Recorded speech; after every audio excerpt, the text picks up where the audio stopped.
చూడండి, మా వాడికి తండ్రి చేసిన అప్పులు కొడుకు తీర్చాలని తెలుసు, తీర్చకపోతే మీరు కోర్టుకి వెడతారని తెలుసు, ఆ తర్వాత ఇల్లు వేలం వేస్తారని తెలుసు, ఆ తర్వాత ఇంటిల్లపాది హలో లక్ష్మణ అంటూ రోడ్ల వెంబడి పడతారని తెలుసు. కానీ ఏం చేస్తాడు చెప్పండి, ఏం చేస్తాడు చెప్పండి? పోని మీ వాడికో గొప్పింటి అమ్మాయితో స్నేహం ఉంది కదా, ఆ అమ్మాయి దగ్గర డబ్బు తీసుకుని మా బాకీలు తీర్చచ్చు కదా అని మీరు సలహా ఇవ్వచ్చు. కానీ మా వాడు పరువు, మర్యాద, మానం, అభిమానం అన్ని మంట కలిసిపోయినా సరే ఇతరుల దగ్గర మాత్రం చెయ్యి చాపడం వాడి పాలసీ. అది మావయ్య ఆవేశపడదు, ఆయాసం వస్తుంది. వచ్చినా సరేరా, నేను నీ మావయ్యని మంచివాడిని కనుక నీ ఫ్యామిలీ పొజిషన్ ఏమిటో వీళ్ళకి దాపరికం లేకుండా చెప్పి దయదల్చండి మహాప్రభు అని ఈ గాడిదల్ని ప్రాధేయపడుతున్నాను. అదే ఈ పెద్ద మనుషుల్ని ప్రాధేయపడుతున్నాను. మా గురించి నువ్వెవరి కాళ్ళు పట్టుకుని అవసరం లేదు. మా నాన్నగారు చేసిన అప్పులన్నీ వడ్డీతో సహా 15 రోజులు తీరుస్తాను. తీర్చలేని పక్షంలో నన్ను నడివీధులు నిలబెట్టమను. అందుకు నేను సిద్ధమే. అంతకంటే ఇంకా ఏం కావాలి భయ్యా? ఇన్ని నాళ్ళు ఆగిన వాళ్ళం ఇంకా 15 రోజులు ఆగలేమా? 15 రోజుల తర్వాతే వస్తాం. లేవండి భయ్యా, పోదాం. మీరా ఎంతసేపు వచ్చి? నువ్వు ఆవేశంగా 15 రోజుల్లో అప్పు తీర్చేస్తాను అంటున్నప్పుడు రాజు, నీ ఆవేశం చూస్తుంటే అమ్మాయికే కాదో నాకు కూడా ఉత్తేజం కలుగుతోంది. ఒక చిన్న విషయం, నీ చెప్పులో రాయి పడిందనుకో, దాన్ని బయట పారేసే వరకు నీ నడక సరిగ్గా సాగదు. చూస్తుంటే మీ ఇంట్లో మీ మావయ్య నీ చెప్పులో రాయిలా కనిపిస్తున్నాడు. ఏం చేస్తావో మరి? ఆ దెబ్బతో దిమ్మ తిరిగిపోయి బొమ్మ చేతికొచ్చేయాల. సరే సరే, కుర్రాడివైనా నీకు అన్నీ తెలుసని అనుకుంటాను. అమ్మాయిని దించి వెళ్దామని వచ్చాను. వస్తాను అమ్మాయి, వస్తాను. మా నాన్నగారి మాటలు వింటుంటే ఆయన భుజంగరావు గారేనా అని అనుమానం కలుగుతోంది కదూ. నేను ఆ ఇంటికి వెళ్లిన రోజు నుంచి గమనిస్తున్నాను. ఆయన మా నాన్న కాదు, నాన్నగారి పోలికలున్న మరో మనిషి. అతన్ని పోలీసులకు పట్టించొచ్చు. అంతకన్నా ముందు మా నాన్నను వాళ్ళెక్కడ చేర్చారో అది తెలుసుకోవాలి. అందుకని మేము నాటకం వేస్తున్నాం, మీరు తప్పకుండా రావాలి. నాటకం?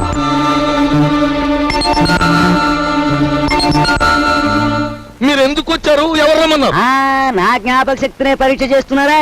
అసలు మీ గుండెకి ఆపరేషన్ చేయాల్సింది ఈ వేళేనని ముహూర్తం పెట్టిన పంతుల్ని నేనే కదా, డాక్టర్ని నేనే కదా. తప్పదు, రావాలి. కమాన్. తప్పదా? తప్పదు. వాడి ఆస్తి ఐశ్వర్యం గురించి తెలుసుకున్నాం గాని వాడి జబ్బుల గురించి తెలుసుకోలేదు. పంపముల కిందరా దేవుడా. నిన్ను బంధించడం వల్ల నీ ఫ్యామిలీకి, నీ ఆఫీస్కి నా సొంత సొమ్ము మదుపు పెట్టి, ఇదిగో చూడు, ప్లాట్ఫామ్ మీద అడుక్కునే వాళ్ళ అయిపోయాను. పోనీ ఓ పని చేస్తావేటి? చూడు, ఇదిగో ఈ ప్యాలెస్, ఈ డెన్ ఓ 10,000 కొనేసుకో. నా చెల్లెలు పెళ్లి చేసుకుంటా. నేను కొన్ను. ఒప్పుకోవయ్యా బాబు. నేను కొనను. రే ఆయన కట్టుకుని కలిసారా?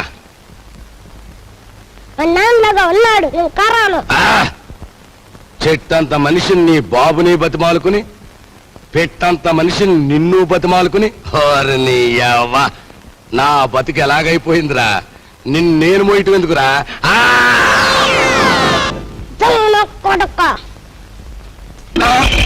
అమ్మకుంటూ నా కొడుక నన్నే కలిసేస్తావరా?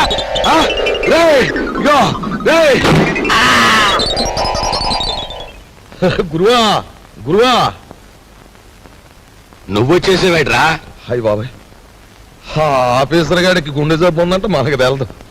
నీ గుండె జబ్బు ఉంది, ఇవాళ నీకు ఆపరేషన్ చేయాలా, వస్తావా సత్తావా అని కూర్చున్నాడు డాక్టర్. హలో ఏళ్ళు చూపెట్టేసి పరిగెత్తుకొచ్చేసాను. ఏదో వత్తొత్తు కొడక, నువ్వేదో లక్షలు తెస్తావని నా సొమ్మంతా నీకు మదుపు పెడితే అక్కడి నుంచి పారిపోయి వస్తావా? వచ్చింది చాలక ఘనకార్యం చేసినట్టు కులుకుతున్నావా?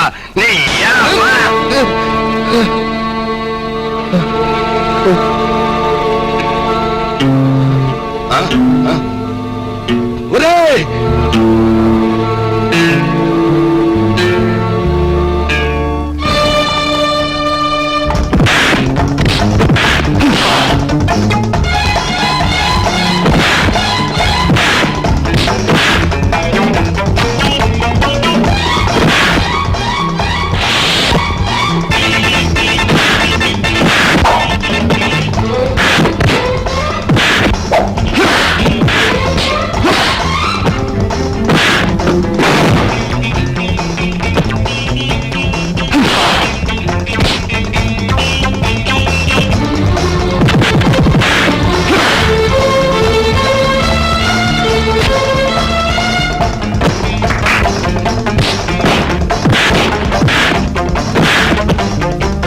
మా గురు ఎందుకు వచ్చిన ఫైటింగులు గురు మనకి ఈ దోపిడీలు దొంగతనాలు మనకి అచ్చిరావు గాని అలు ఆ మనిషి గుండు జబ్బంట పాపం కట్లు తీసేస్తే ప్రాణాన్ని కాపాడిన పుణ్యమైన దక్కుద్రా పెప్పదీసేద్దాం. మరి నా చెల్లెలి పెళ్ళి చేసేద్దాం ఆ. రా అయ్యా తమరు మమ్మల్ని అర్జెంటుగా క్షమించేసి వెంటనే హాస్పిటల్కి వెళ్ళి గుండె ఆపరేషన్ చేయించుకోకపోతే ప్రాణాలు పోతాయి. నాకు ఏ జబ్బు లేదయ్యా. I'm all right. బాబు మీ డబ్బు అప్పన్నంగా కాజేద్దామని మిమ్మల్ని బంధించాం గాని మీ ప్రాణాలు తీయడానికి మేము కషాయోళం కాదు బాబు. మాకు పిల్ల పాప ఉన్నారు. వృత్తిరీత్యా మీరెవరైనప్పటికీ మీలో గొప్ప మానవత్వాన్ని చూస్తున్నాను.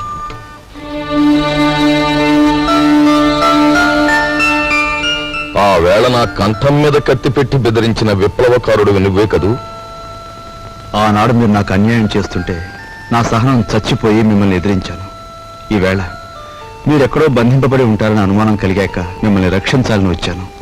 నా డబ్బు కోసం వాళ్ళు నన్ను బంధించిన నిజానికి నష్టపోయింది వాళ్ళు. నన్నేం బాధ పెట్టలేదు. అన్నట్టు నువ్వు సింపుల్ గా చెప్పాలంటే ఆయన మరెవరో కాదండి, మన అల్లుడు గారే. అల్లుడు గారా?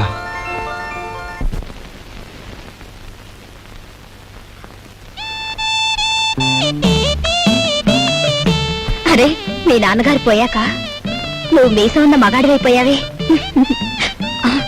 అన్నట్టు మీ ఇంట్లో డబ్బు పోయిందని విన్నాను. నా కోసం నువ్వే ఆ డబ్బు తీసుంటావు. ఏది ఆ డబ్బు? చెప్పు. ఆ డబ్బు నీకిద్దామని తీశాను. ఆ రాత్రి మరెవరో నా దగ్గర నుంచి కాజేశారు. ఒక ప్రాణాన్ని నిలబెట్టడానికి నేను వ్యభిచారం చేస్తే నువ్వు వ్యభిచారం కోసం ఒక ప్రాణం తీసేశావు. నా బ్రతికే చండాలం అనుకుంటే నువ్వు నాకంటే చండాలుడివి. నేను ఈ ఇల్లు ఎందుకు ఖాళీ చేస్తున్నానో తెలుసా? నీ నీటి మాలినతనాన్ని భరించలేక. వెళ్ళు.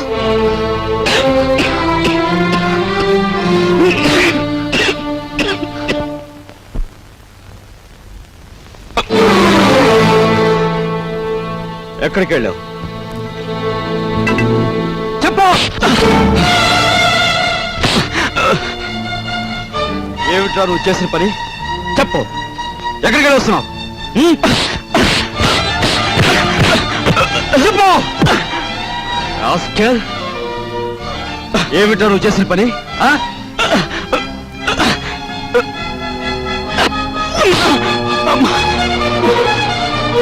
చెప్పరా రాస్కెల్.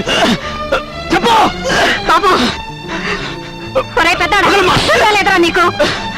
మీ నాన్నగారు పోయి పట్టుమని 10 రోజులు కాలేదు. ఏం చేశాడని రా వాడిని అలా కొడుతున్నావు? మీ నాన్నగారు ఏనాడైనా వీడిని ఇలా కొట్టడం చూసావా? వీడు చేసే పనికి కొట్టడం కదమ్మా, చంపాలి. చంపి నిన్ను పాతేయాలి. ఏం చేశాడు రా అంత పెద్ద తప్పు? ఏం చేశాడా వీడు?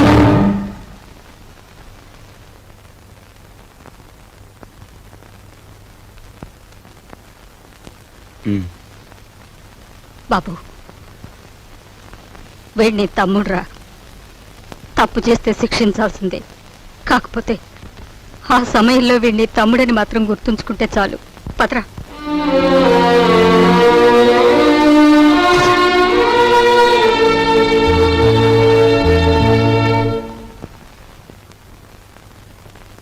వాడెందుకు కొట్టాడో తెలుసా అమ్మా? చెప్పు. పక్కన కాబోయే పెళ్ళం ఉంది కదా, ఆవిడ ముందు గొప్పలు చూపించుకోవడానికి. ఒరే కృష్ణ, నువ్వు చిన్న కొడుకువైతే నీకంటే ముందు పుట్టిన పెద్ద కొడుకురా వాడు. నీకంటే ముందు నుంచే చూస్తున్నాను. వాడెప్పుడూ తప్పు చేయడు. వాడితో ఉన్న ఆ పిల్ల వాడంత గొప్పదని నా అభిప్రాయం. ఏం జరిగిందో తెలుసా అని. వాడు నిన్ను చూసి వణికిపోయినప్పుడు నీ గురించి ఏ దుర్వార్త వినవలసి వస్తుందో అని భయపడ్డాను. ఏం జరిగిందని అడగటానికి కూడా ధైర్యం చాలకు వచ్చేశానురా.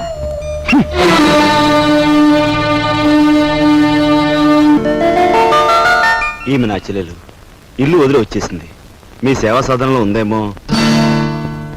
సారీ, ఇలాంటి అమ్మాయి ఎవరూ లేరు. వస్తానండి.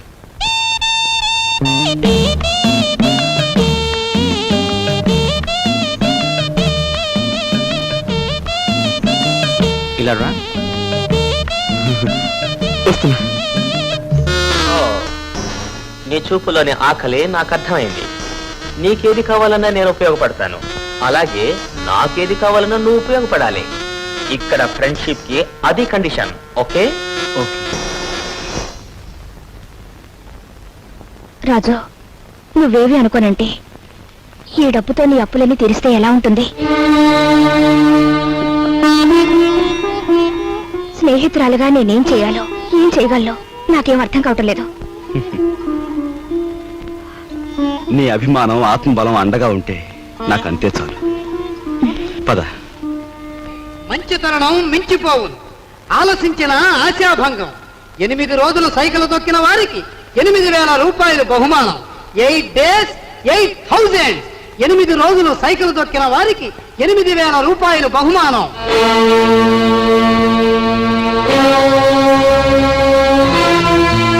రాజు, అప్పులు తీర్చడానికి నువ్వు సైకిల్ తొక్కుతున్నావట. మనలాంటి కుటుంబాల్లో పుట్టి ఇలాంటి పనులు చేస్తే ఎంత పరువు తక్కువగా ఉంటుందో ఆలోచించు.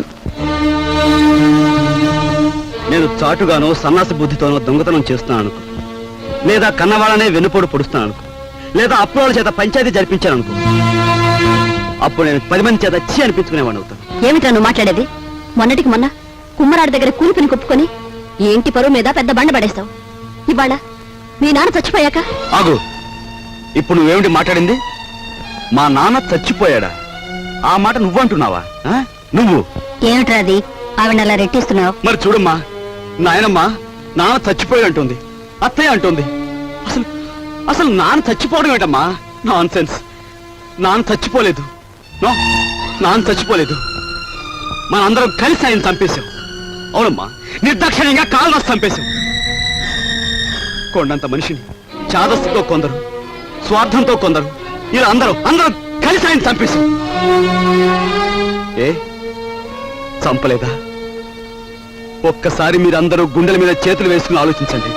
ఆయన జీతం నెలకు 500 రూపాయలు, కేవలం 500 రూపాయలు. తాహతకు మించిన కోరికలు కోరి మనందరం కలిసి ఆయన చంపేశాం.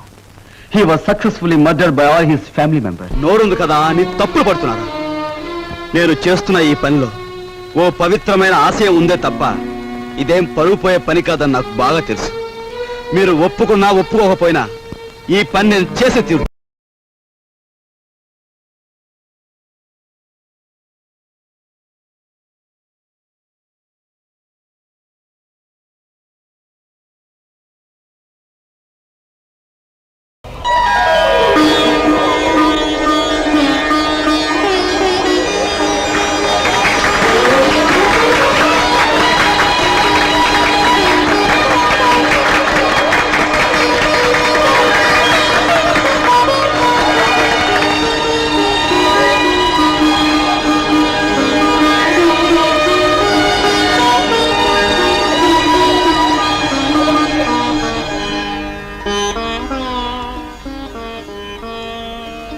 ఇవాళ నీ కొడుకు ప్రయోజకుడైనందుకు ఇప్పుడు నువ్వు ఉంటే ఎంత ఆనందించబడివిరా.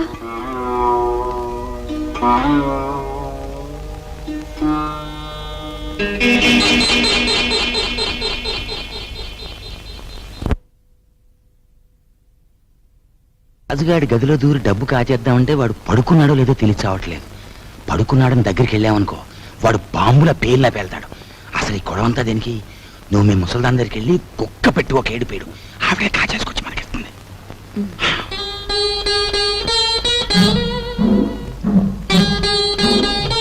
రాజు సైకిల్ దుక్కి సంపాదించిన డబ్బుతో ముందు అప్పులు తీరుస్తానంటున్నాడు. మమ్మల్ని మాత్రం ఆగమంటున్నాడు. వాడు సైకిల్ తొక్కుతానంటే మనం అందరం వాడిని కాదను.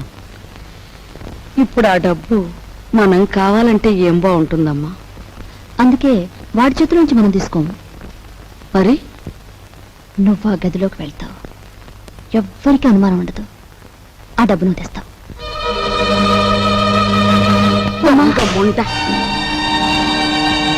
వాడు పగలనక రాత్రనక కష్టపడి రక్తం ఓడ్చి సంపాదించిన డబ్బు దొంగిలించమంటావా? ఆలోచిస్తే నాకు ఇప్పుడు అర్థం అవుతుంది. నా కొడుకు డబ్బు కూడా నువ్వే కాజేశావు. వాళ్ళు నువ్వే చంపేశావు.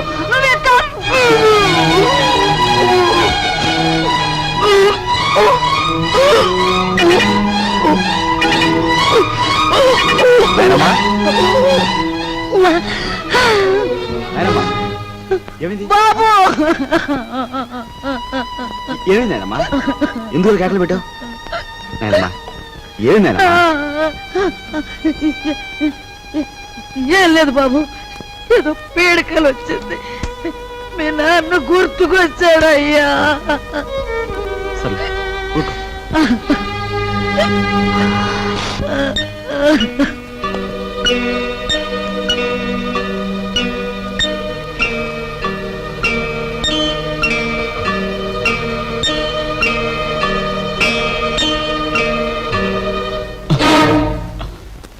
ఏమిట్రా లోపల నుంచి వస్తున్నా ఏమిటి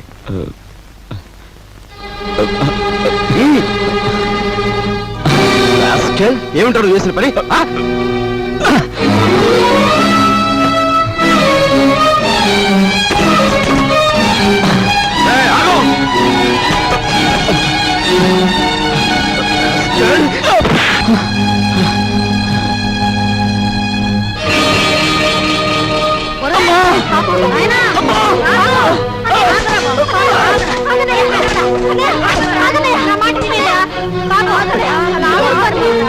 ఏం చేస్తా తప్పలేదమ్మా అమ్మా వదలమ్మా మీరు కూడామ్మా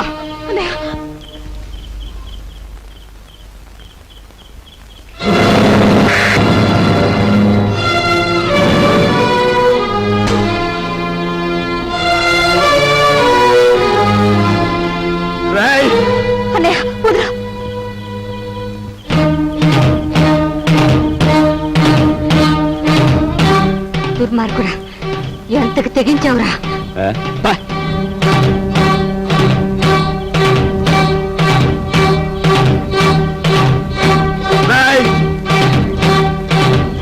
తప్పు చేస్తే శిక్షించాల్సిందే.